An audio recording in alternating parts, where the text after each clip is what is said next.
Good morning mga idol. Ihaw po tayo ng manok mga idol. Good morning, good morning. Native po pala ito na manok mga idol. Yan. Tingnan ko na po ng mga ano niya, hook. Tawag niya sa Tagalog mga idol.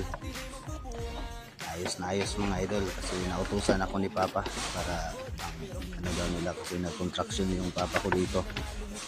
Yan, nautusan ako mag-ihaw ng manok kasi hindi daw ito ng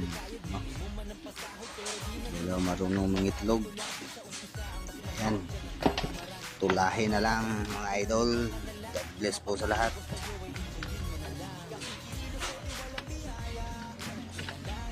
Ito lang po pag ano ng manok mga idol sa hindi pa marunong.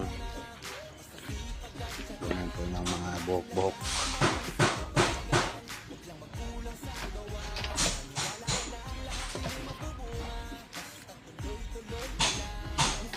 Madali lang po to mga idol basta marunong ka na mag-ihaw ng manok Bisaya or native mga idol.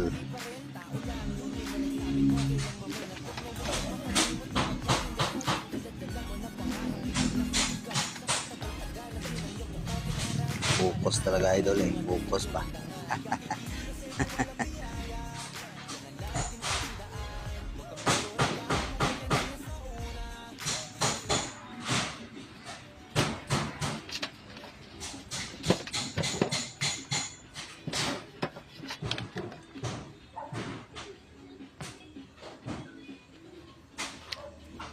Yan, tapos na mga idol.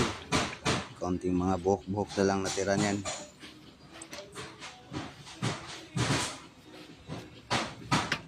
Pasensya na po sa mga masisilan pong tumingin.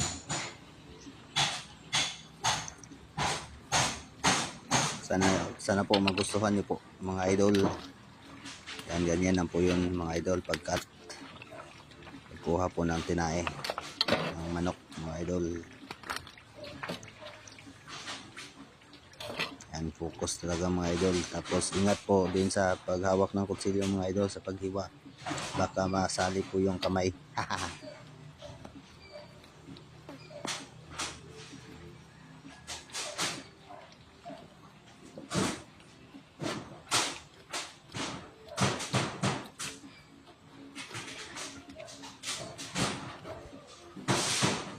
Yan mga idol, dapat putulin yung mga idol kasi pag yan naputol baka ano dun sa loob ng mga kinakain mga idol, yung tawag yung butsi.